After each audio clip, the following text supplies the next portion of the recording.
Welcome to CNBC's Work Livestream, delivering insights into what's next. The hybrid kind of environment, I think, is here to stay forever. Because going back to the office 2 days a week doesn't seem like a decrease from 5 anymore. It seems like an increase from 0. And strategies for keeping your workforce connected, empowered, and ready to take on the future.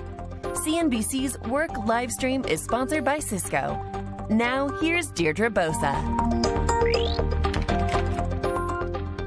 Hi, everyone. Welcome to CNBC Work, Empowering the Hybrid Workforce. I'm Deirdre Bosa. Today, we are looking at hybrid work. As many companies, they're beginning to implement hybrid work strategies for their employees. It's really important for us to look at what the data tells us about how, when, where people are their most productive. In today's program, we will talk with top business executives about what their research is telling them, what their policies are, their advice for business leaders implementing their own hybrid strategies. Later this hour, we will be joined by Kirsten Robinson, Chief People and Employee Experiences Officer for Ford Motor Company. Also, Anne Raimondi, Chief Operating Officer and Head of Business for Asana. Now, to submit questions for any of our speakers today, please scan this QR code on your screen, or you can go to slido.com, enter the code CNBC Work when prompted. I have that open up on my screen, so I will see your questions. Please, questions, comments, keep them rolling in. We love to see it. We're going to kick things off with someone who knows quite a bit about how and when we are working. Stuart Butterfield is co-founder and chief executive officer of Slack. This month, Slack released its latest Pulse report entitled Inflexible Return to Office Policies Are Hammering Employee Experience Scores. Here's a direct quote from this report. New data shows work-related stress and anxiety is skyrocketing among full-time office workers and those without schedule flexibility. Stuart, welcome back. Hey, nice to see you. I know even at the beginning of the pandemic, we were figuring out the work from home thing, and we were doing interviews on TV from attics, from cabins. So here we are 2 hours later. What now is Slack's hybrid policy? How is that working out? What kind of feedback are you hearing in these still early stages, I suppose? Well, we haven't made any requests or demands that people return to the office, so we're kind of in the same position, maybe not that we were since the last time I spoke to you, because last time I spoke to you, I think we were planning to return to work in September 2020. And that got changed multiple times. It did, although I think we probably realized maybe 6 months or so in that no matter what, we weren't going to go back to the same situation. And at this point, it seems a little strange, to be honest. You know, we're like 2+ years in. And it definitely feels like there's people who think like we're going to go back any day now. Like there's some moment that's coming when we shift backwards. I just can't see that ever occurring. I mean, first of all, we've hired thousands of people who are in locations where we don't have an office at all. So for them, it's just not possible. But I think for most people, the idea of like a Monday to Friday 9 to 5 is the thing that they want least. Now, Stuart, I know that you're in New York at the moment, but you're usually based in San Francisco. And I was recently in New York, and I really did feel this difference between the two cities. In San Francisco, it's easier for tech companies to tell employees that they can work from home or have a remote or a hybrid workforce. On Wall Street, though, it is a little bit different, and you hear about the banks in particular wanting their employees back in the office. And to the point that we started on, it's kind of causing anxiety, right? How do you figure out the right way to do this? Well, you know, we look at what people say that they want, and what they say they want is a little under 80% want flexibility in location, a little bit more than 90% want flexibility in time, and I think that's really the biggest issue. Most people don't like commutes. You know, you do hear about some people who appreciate the time to read a book on the train or to kind of check out from regular life while they're driving. I don't think it's so much the commute, though. It's the 9 to 5. It's the not being able to spend time with your kids when you want to, or get exercise. If you're the kind of person who likes to wake up really early, or stay up really late, or needs to get have a nap or something like that. Now that you're used to that ability, it's very difficult to take it away. And I think the behaviors that we care about are often binary, like the employee stays or they go. But the inputs are continuous, so that old expression about the straw that breaks the camel's back is really true. The Great Resignation is a thing. People are turned over. A lot of people have found that they change jobs and they're not actually happier. Yeah. But that churn is really real. And so I think given the competition for talent and the kind of the crises of attrition that most companies are already facing, it would be really foolish to put one more straw on that camel's back. That's a great point. We've seen the talent war change so much over the last few years. Something I think is interesting is this difference between a hybrid work strategy or a remote first or remote only. And some people say that actually a hybrid can put you at a disadvantage because there's some people who are coming in and some people who choose not to. Whereas if you have a remote first or remote only strategy, that's sort of more fair, more level. Yeah, and I think ultimately they are going to be, or at least we intend to be remote first. Not remote only, because I think there is real value for people getting together in person, establishing relationships, building trust, and all of that. But thinking of the physical space that the company has, the office, as like a resource that teams and employees can use to kind of advance their work, as opposed to a place that they have to be, because by square footage, the office was mostly devoted to just kind of desking for people to sit and use their laptops by themselves and not talk to anyone. That part they can do from anywhere. Yeah. I want to get to some of these questions. There's a really good one. It was anonymous, but I know that you guys have done at Slack a number of studies, looked at the data behind this new way of working. So there's a question, is there any data to show what kind of characteristics that CEOs have, the ones that want workers to be in the office versus the CEOs that are embracing flexibility? I don't have data on that. I mean, obviously, my subjective impression is there's one axis is age. So the older CEOs definitely, I think, they have more decades of experience and habit that are built up around office culture, and so they have a stronger preference. The other one, I think, is like kind of progressiveness of the industry. I don't mean that on a liberal conservative spectrum, but more how dynamic the overall space is, and technology compared to finance, much less regulated, much newer, and so you see a little bit more tolerance for newer policies there. Right. Yeah, I'll leave it there. So then, are there degrees of what kind of industry, what kind of company a hybrid work strategy works for? Would you say that banks risk losing talent to tech companies, or do you think that this is the right strategy for them? It could be to have workers back in the office 5 days a week. It could be. A nice thing about the really quiet days of the pandemic is you're able to reach out to people much easier. And I actually ended up having breakfast with David Solomon, CEO of Goldman Sachs. This is probably a year ago. And he actually made a pretty compelling case, one-on-one in person, that they have 5,000 interns who start every summer. Part of the experience of that is getting to meet with the older partners and to spend time and kind of get acculturated. They also hire an enormous incoming class, of which they expect most people to leave, and that's kind of part of their strategy. Those employees go to other consulting firms, other banks, and that's kind of a network of relationships that they can rely on. And that, too, kind of is much better in person. However, they do compete for software developers, and every industry, every company is becoming more and more dependent on software. And there's just an enormous advantage when you can say to someone, here, the work you're doing is about equally interesting, the pay is about equally attractive. In one position, you don't have the flexibility. You have to come into the office every day. In the other one, you have the flexibility. You can come as much as you want. I mean, no one is going to choose the first one. So you said that Solomon, the CEO of Goldman Sachs, made a pretty compelling argument. Did he manage to convince you? I don't know. You were kind of getting at that. Doesn't sound like it. Yeah, I think there's probably other ways to achieve the same thing, and it's more like a periodic cadence of getting together. I'm having my executive team offsite here in New York next week, I think, and it has been incredibly valuable to get back together in person. I don't feel like it's necessary to get back every single day, because you can kind of use those opportunities again, deepen the relationships, establish more trust, but also make a bunch of decisions that are easier in a kind of real-time environment. But most day-to-day work doesn't require that. And the ability for people to be more comfortable while they're going and executing against those decisions is just such a huge advantage. There's no way we would give it up.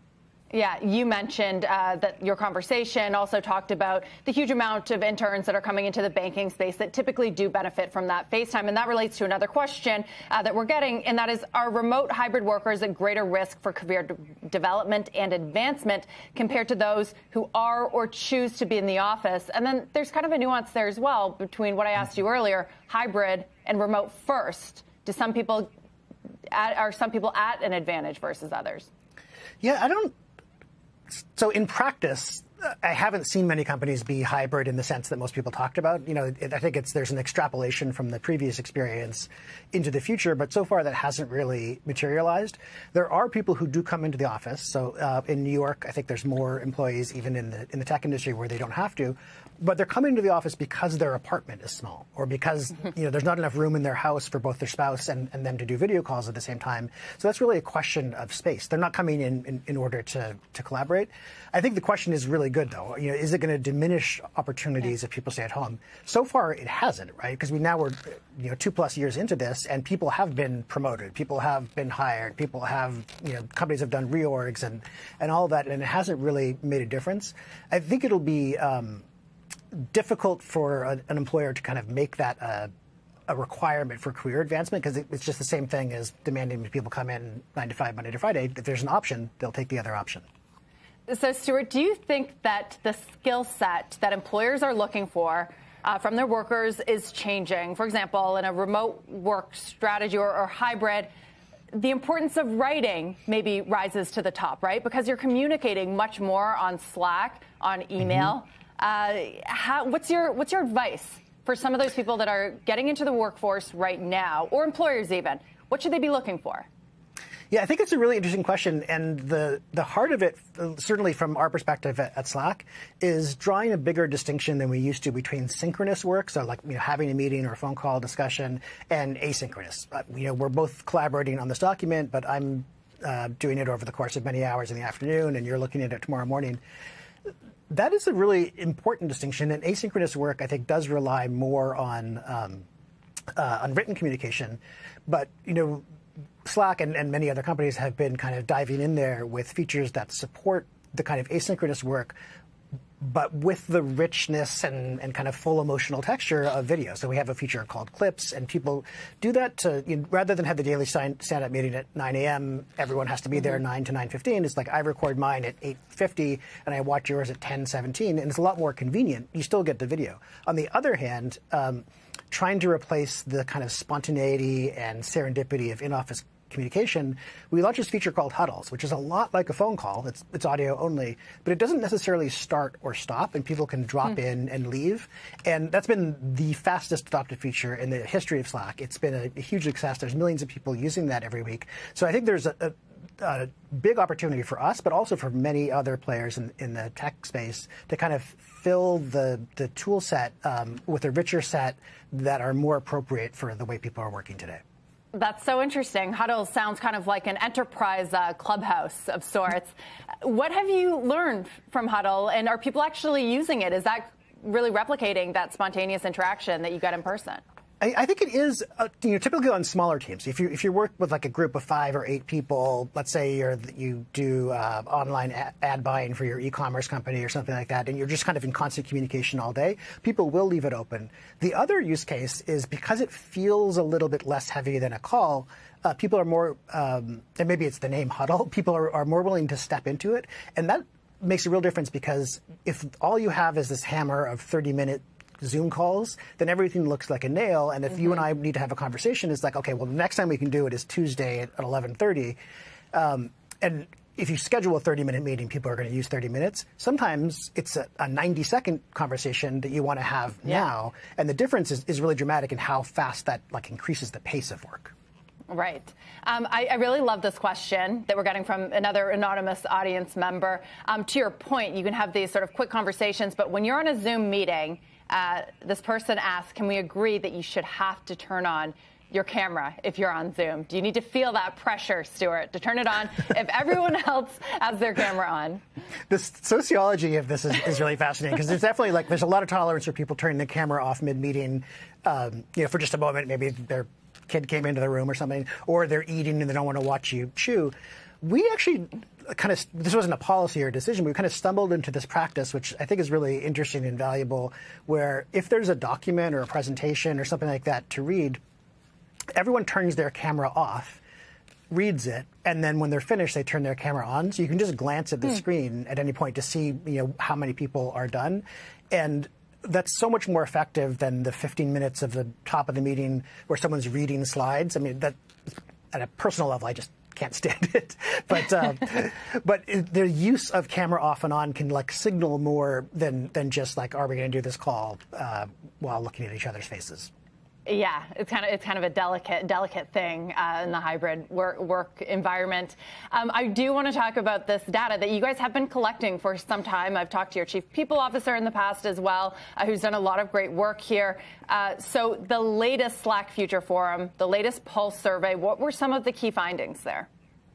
Well, I mentioned them up at the top. It's really the desire for flexibility. There's also an interesting point about the kind of job satisfaction of people who are in positions where they are required to go back to the office for office workers. And the levels of dissatisfaction are nearly twice as high in that case.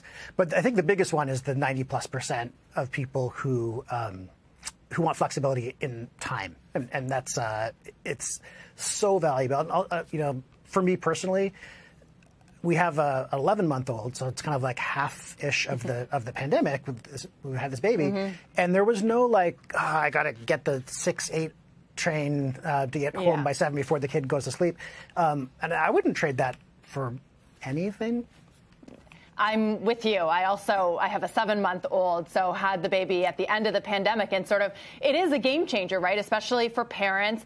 And you guys have done a lot of good work as well at getting more diversity, more representation in the hybrid work model. How do you do that? Give us some sort of concrete examples. Well, I mean, I guess there's two. One is you can hire anywhere, and there's lots of before we had, I think, 15 offices in 9 or 10 countries. We still have several of those offices, but we're no longer constrained to hiring in those geographic regions. So in the U.S., it was San Francisco and New York, and there were a couple people in Boston. We had just opened a very small Chicago office, but now we're hiring all over the place, in Atlanta, in St. Louis, throughout like the Great Lakes states, throughout the Southwest, and Phoenix, and in Texas. And that just opens you up to a much more diverse workforce broadly. The other one is people are kind of on a slightly more even footing, and there's some mixed feedback from people who are in groups that are traditionally underrepresented in tech. But I think net, it's a big advantage to not have to come into the office, to not have to kind of get the microaggressions and the parts of the culture that don't really work for people when they're physically in the office. So it is like a little bit of a cognitive load that comes off, and people end up happier with their jobs. Yeah. Stuart, so I know that your company in particular, others like Dropbox I can think of, have really have thought it out and created this strategy, but I have become a little bit more skeptical of companies that say they want to do remote work or a hybrid workforce and don't really have that strategy laid out. And this hits on another question that we got in from a viewer. And here she asks, are we defining remote and hybrid work the same? Are companies working remotely until they can return to the office? So is it a good talking point for now? Are they sort of saying they're embracing, especially when we talk about things like the talent war, just to kind of go back on it when it is more acceptable to go to the office? Yeah, I think there's definitely some wishful thinking in the sense that, like, we're just not going to think about this and assume that everything's going to go back to the way it was. At this point, it's clear that it's not happening. If this was like a 1-week event in March of 2020, then obviously people wouldn't have broken any of their habits. If it's 6 months, maybe that starts to change. If it's a year, 2 years, certainly everyone would agree if this goes on for 20 years, we're not just going to go back to the way things are. So I think the disagreement is like, where is that threshold where like the habits are now deeply ingrained? I think we're well past that. So anyone who's kind of putting off decision making at this point, years into the pandemic, for how we're going to work, is going to suffer as a result. And it's not just the strategy. It's like the investment that you make in training people in how to become more effective communicators. It is kind of mind-boggling to me how little we invest, and I would include us in the category. We do more and more and more, but how little people invest in training people to be more effective communicators, to have more effective meetings, to make better use of these tools, when that's what people are doing all day. Yeah. Okay, I like this idea of training, and we've talked a lot on the employee side of this, but here's another great question from Opinder. She asks, what are the skills that managers need to effectively manage a remote/hybrid workforce? Yeah, it's a great question, and I think that a lot of managers' job satisfaction has plummeted over this period. They're in a much more difficult position, kind of stuck, especially people in middle management. I don't mean that in a disparaging way. I just mean like frontline managers and directors who are responsible for these groups. They have all of these new challenges that didn't exist before, and the fact that people are working from home means that there's a little bit more of a blend of work and life. There's obviously a lot of stress. There was a lot of illness. There was financial consequences. So they're having to be kind of almost social workers or counselors. The skills, I think, are really much more on that axis of what we sometimes used to call soft skills, and those become more and more important for managers. And again, another area where we could truly invest in training and support. And we've definitely started to do that. We've seen other companies starting to do that, but there's much more that we could do to better support those managers. It's a great answer. Stuart, as we only have a few minutes left, maybe just a big picture question. Where do you think we are 5 years from now? How many companies are have true hybrid workforces or are remote first? Yeah, I think it's going to vary not just by company and region, but also kind of by department. As you know, my wife is the CEO of Away, the travel brand. Their product team, in contrast to Slack's product team, which is like kind of all digital software making people, if you're designing luggage, it's tough to do that without the other people in the room and evaluating the products. You make prototypes. Same thing is true in architecture. Same thing is obviously true in like TV or movie production. So there are groups of people who, in order to do their work, must be together some of the time or most of the time. And I think we will see more, not a hybrid in the sense of like strict remote, strict in office, and now we're going to like 50-50 them, but more per industry and per function kind of variance in how people work together. Yeah, certainly seeing that play out. I know my job keeps me in the studio 5 days a week, which is a good thing because it's worth it, right? I guess it's making those incentives for the people that need to come in. Stuart, it's great to talk 2 years on from when we first talked over Zoom on live TV from our new remote studios, or makeshift, I should call them, remote studios. Thanks so much for joining us. Thank you. So will hybrid work actually work? That is the question we're asking all day. Coming up, we will ask Kirsten Robinson, Chief People and Employee Experiences Officer for Ford Motor Company, and Anne Raimondi, Chief Operating Officer and Head of Business for Asana. Do stay with us. Hybrid work is here. It's there. It's everywhere. But for someone to be able to work from here, there has to be someone here, making sure everything is safe, secure, consistent. So log in from here or here, assured that someone is here, ready to fix anything, anytime, anywhere, even here. That's because nobody, and I mean nobody, makes hybrid work better. Cisco, the bridge to possible. Hi, I'm Fran Katsoudas, Chief People, Policy, and Purpose Officer at Cisco. The hybrid world is here, and it's here to stay. Remote is nothing new for Cisco. We've had flexible work practices and remote workers for many years. But to get hybrid right, it has to be so much more than a remote experience. Today, we are enabling the hybrid world of work by providing tools and solutions for secure access and collaboration from anywhere, anytime. Tools and solutions that will drive inclusion, choice, and flexibility. Because work is not where you go, it's what you do. And to best play to our employees' strengths, no matter where they work from, we will need leaders who are flexible, adaptable, and open to what works best for each individual and team. The challenges of hybrid work are opportunities for experimentation and innovation, and our chance to create a future of work that's more inclusive, more connected, and more collaborative, not just for some, but for everyone. We look forward to building this new future of work together. Hi, everybody. I'm Contessa Brewer of CNBC. I'm a correspondent here, and I, for one, am still enjoying both the opportunities and the challenges of hybrid work. And with me today, two women who certainly know what I know about it and much, much more. With me is Kirsten Robinson, who's the Chief People and Policy Officer for Ford Motor Company. It's great to see you, Kirsten, and Anne Raimondi, the Chief Operating Officer and Head of Business for Asana. It's nice to see both of you. I want to start with you, Anne, because you guys have just done a really comprehensive survey of both American workers and global workers to find out what's working for workers when it comes to hybrid. Yeah, we just released our third year of Anatomy of Work. So it's a survey, as you mentioned, of over 10,000 knowledge workers around the world. And what's really interesting, we started the survey before the pandemic, so we've been able to track trends over the last 3 years. And what's been really interesting from last year to this year is we have 3 categories of work that the survey respondents share with us. The first is what their skilled work, so what they were hired to do, if they're a programmer or a marketer, an accountant. The second category is strategic work, so that's planning for the future. And then the third category is what we call work about work. That's status updates, that's meetings, that's emails, that's tracking things down. And what we found year over year is the good news is people have adapted to remote work. And so the skilled work increased year over year.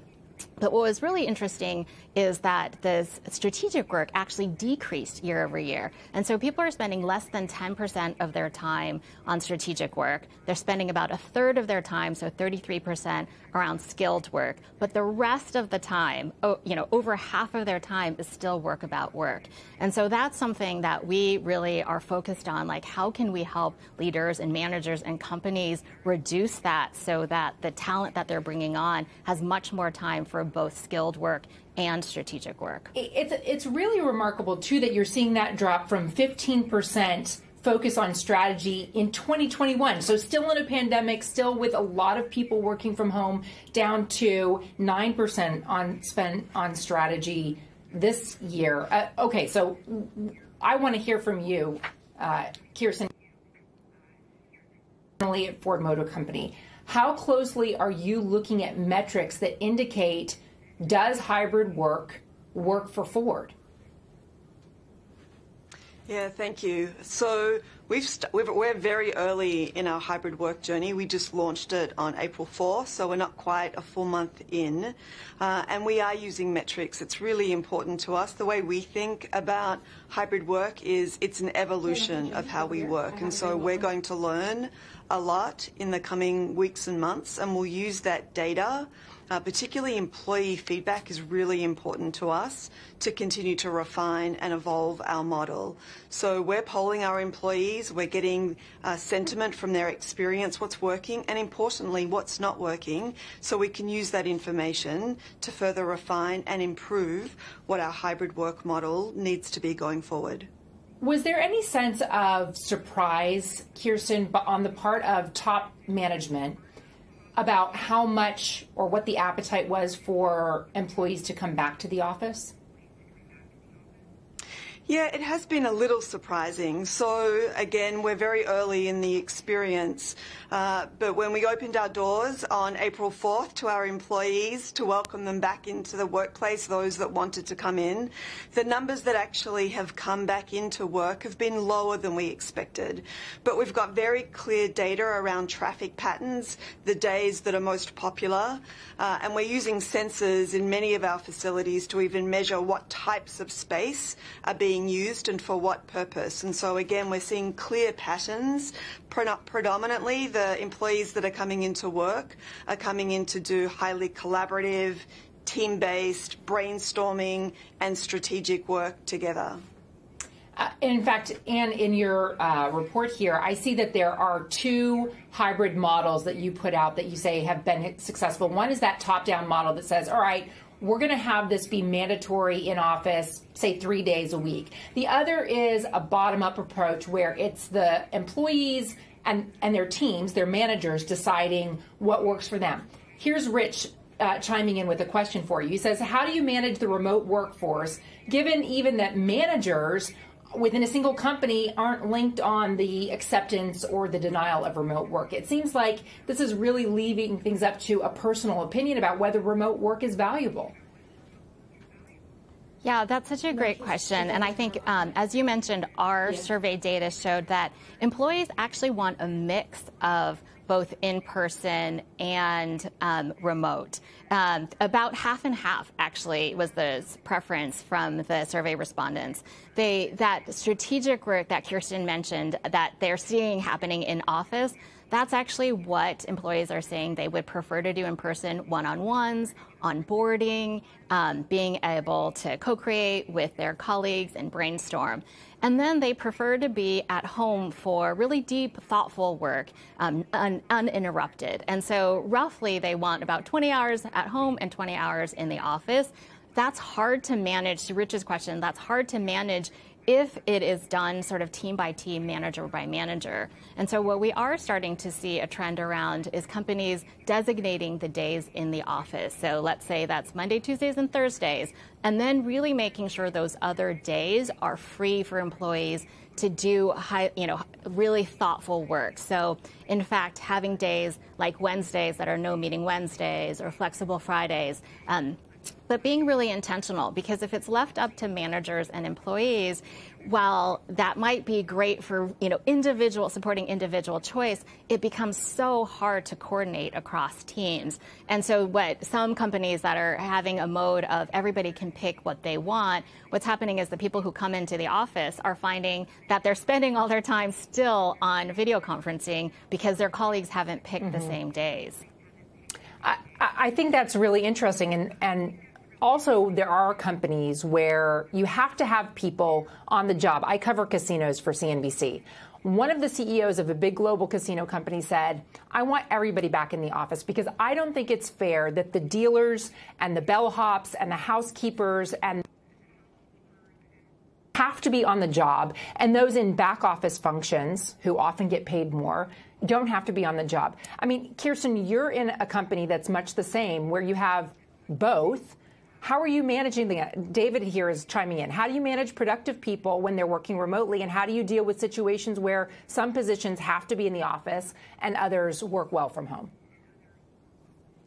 It's such a great question. So the way in which we've approached it right from the very beginning of the pandemic is we've been really clear that the nature of work really informs where and how work gets done.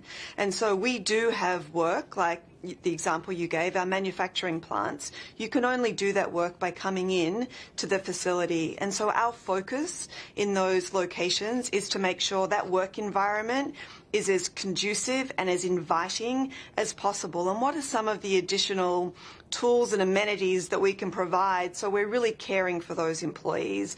So we've got a whole effort underway where we're looking at how do we make our manufacturing facilities that are conducive and inviting for employees, taking care of their well-being needs, their nutrition needs, even things like natural light and those sorts of conditions that can really impact your work experience.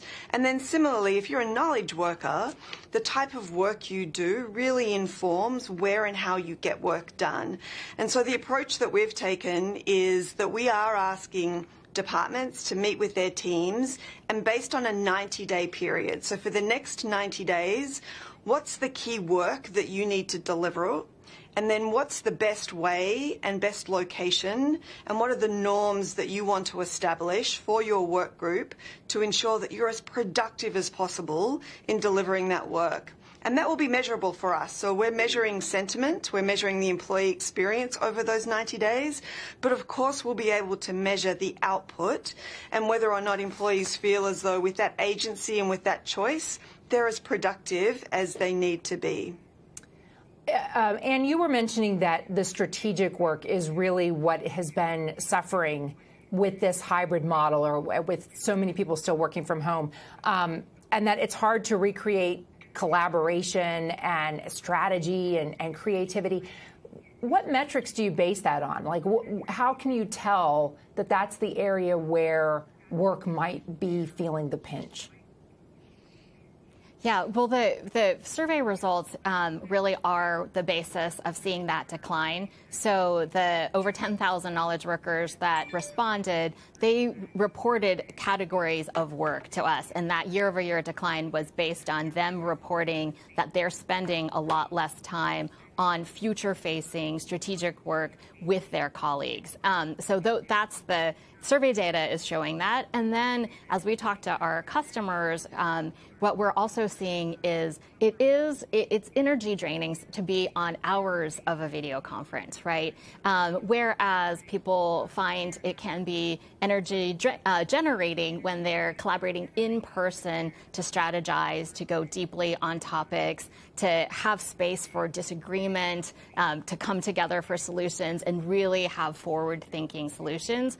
In your earlier segment, Stuart was mentioning the type of work that is product and design and engineering. That type of work to develop strategies going forward becomes very challenging to do on screens. And so both from customer feedback as well as the data, that's where we're seeing that time spent on that future-facing work is declining. Something else that we think may be contributing to that is just the uncertainty that all companies have been facing over the last few years. And so trying to plan forward has become much more challenging. And so people are pulling in those timeframes of what they're making decisions on. But we feel like it's more important than ever that companies and managers are supporting employees and their teams to really plan for the future and have that creative work, especially done well in person. That doesn't mean everybody has to come into the office every day, but we think it's about being intentional of how you spend your time together. You know, the interesting thing is I find when I'm on with a small group, either one individual or maybe less than 5, the video screens make me feel as though I'm really collaborating the way I would in person, that you can interrupt each other. Now, on a big meeting where there's, say, more than 20 people, the interruptions become distracting, and then the people who are not on mute, although if you do it on Teams, you can see who's not on mute, and so call them out rather than a conference call. I'm curious, we heard Stuart also mention this, what he's saying, like a drop-in phone call thing about Huddle. Kirsten, use of any of these sort of collaborative technologies that do some replication of being together? Yeah, I mean, I think that's one of the exciting things that's really emerged over the last 2 years is the technology that's now available to support different ways of working. And so we have a number of different technology tools that we're using, from digital assistants, so you can ensure that people are fully present in the discussion and they're not multitasking, which has been, one of the biggest risks with hybrid work, as well as collaborative asynchronous technology that allows you to work irrespective of what time zone you're in and where you're located, to progress the work across all time zones asynchronously. So we've got a number of different technology tools. I do think it's going to be important that as the number of tools that's available continues to expand, that we're also editing those tools, because too many can also be a distraction. And so I think that's some of the work that's ahead of us. And Anne, you found that in your survey results too, right? If you've got Slack and Teams and Zoom and like there's a million platforms now that we could use. Never mind that your mom is trying to get you on FaceTime, right? Yeah, we find that people are saying that they're on average, I think that they're spending time in about 9+ different apps and constantly switching. For managers, that's even more, close to, over a dozen, close to 20, depending on the industry that people are in. And that context switching can be even more distracting and draining, leading to burnout. I think something Kirsten said that's really important to highlight is for leaders and managers to be intentional about asynchronous versus synchronous work. Too often, that quick, okay, we're just going to, grab a meeting, and then it's like 30-minute meetings, throughout the day. But really thinking about what can be done asynchronously to give people time to absorb the information, respond to that, versus what has to happen in a synchronous meeting, and being very thoughtful and intentional about that and communicating that to kind of create a culture around that so people can manage their time much better. Well, Kirsten, how are you communicating that intentionality to your teams? Yeah, so for every team at the moment gets together, and we call it an evolution of work toolkit that they work through together to decide on what are the norms that best suit the work that they've got for the next 90 days. And that includes what technology tools are they going to use? What are the norms around those technology tools? what are they going to progress through asynchronous work, and what needs to really be channeled to be synchronous work. And so that's something that the teams co-create together based on the deliverables that they have for that next 90-day period. I've got another viewer question here. Mark is asking, Kirsten, do you have any prediction about the percentage of current office space you would expect to still have in 2 years? Yeah, it's a great question. So our assumption is that we're investing a lot in our facilities. In fact, we have revamped about 33% of our facilities here in Southeast Michigan to make them more conducive for collaborative hybrid work. And we've got a roadmap to continue to do that in the coming years. But as part of that, our assumption is that we'll have about 50% of our employees in the office on any given day. And clearly, we'll test that more clearly over the coming months now that we have formally commenced our hybrid work. So we don't have any specific plans in terms of the number of reduced facilities. Our focus is really on how do we invest in our facilities to make the space as collaborative and as conducive as possible for hybrid work, and that's both our knowledge workers facilities as well as I mentioned, for what we call place-dependent or our manufacturing and warehouse workers. I think this is a great question for both of you. So, Kirsten, I'll start with you on this. Marcia has asked, is there a risk of disparity for workers who can't work remotely or can't do the hybrid options, which could have a significant impact on women, on people of color, and certainly on those who earn toward the lower end of this scale? Yeah, Marcia, it's a great question. It's something that we think about a lot, actually. And so we are looking at how do we gauge and understand that. For us, the initial approach that we're taking is to really focus on how do we continue to invest in skill building and training for all of our employees, so that if a place-dependent job doesn't suit you, your lifestyle, or your needs, and you want to reskill for a knowledge worker or non-place-dependent role, that those avenues are available to you. And so the great thing about that is, again, employees have choice. They get to choose the training, the career development that best suits their needs, both in terms of the type of work they want to do, but also the location and how that work gets done. Why is that good for Ford? It's good for Ford because it's good for our employees. So the more choice that we can give our employees so that they feel valued and that we're investing in their long-term skill development makes for more satisfied and, of course, more productive and more happy employees. And what do you think about the potential impact for people of different skill sets who are place dependent? Yeah, I think we think about that as, I think the investment in education and training goes a long way. I think there's also, obviously we focus a lot on knowledge workers, given that we're in technology and a lot of our customers are largely, knowledge worker based.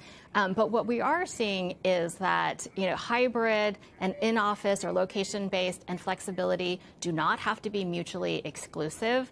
I think if there's anything that we've learned over the last 2 years is that the rate of innovation and adjustment and agility and adaptability has just increased. So something, I loved what Kirsten was saying about how Ford thinks about it in 90-day timeframes. That's something I would, we really encourage amongst our customers is thinking about the same way they design culture and cadences, the way that they design products. Like, what's your hypothesis? Your customers are your employees. Can you test and learn and measure and then iterate? I think having that mindset will go a long way in thinking about how to create more flexibility and inclusion for any type of employee. So that data, you can imagine, is really important. Do you have any advice for those watching about how to collect the data they need to make those decisions? Yeah, I think the employee surveys are a great place to begin, thinking objectively of what are you trying to learn, how do you want to measure it, how frequently do you want to measure it, and then most importantly, sharing those results out and sharing with employees what you're going to take action on. Our Anatomy of Work survey results and the questions that we have asked are all available. So if people want to take that, information and then model that internally, we would love to support that. But I think it really is beginning with what's the culture and experience you want to design for your employees, and then how do you measure yourself against that right now, and then based on their feedback, what can you model, take action on, run experiments on, and then continue to improve for your employees. And Kirsten, I know there are going to be people who are watching who want to hear what your best piece of advice is. Some of them might be competitors, in fact. So what do you have to say about where we are in this transition, evolution, or maybe even revolution into hybrid work? So a couple of things I would say. I love what Anne said around this notion of experiment. I think we've all got to remain very flexible. There's no perfect answer here, other than I don't think we can go back to how we worked pre-pandemic. I really hope that we all embrace this as an opportunity to really rethink and reimagine the evolution of work and to experiment, to really invest in understanding employee feedback, employee sentiment, and to use that to continue to refine and reshape what work looks like. The second thing is the important role that people leaders play. They really are going to have an enormous impact on the success of hybrid work, and so how we invest in helping them to reskill with the tools that they need to support a hybrid workforce, I think is going to be critical. Anne and Kirsten, thank you so much for all the valuable insight you've so generously shared with us. We really appreciate it. We've come to the end of our session time. I want to thank Deirdre and Stuart for that amazing opening interview as well. And thank you for joining in and spending the time with us. Please join us on May 12th at 1 p.m. Eastern Time for CNBC's Evolve live stream that focuses on sustainable solutions to the resource shortfall. For more information and to register, please visit cnbcevents.com. It was great to see you all, even though it's remotely. Until then, I'm Contessa Brewer of CNBC. Hope you have a great day.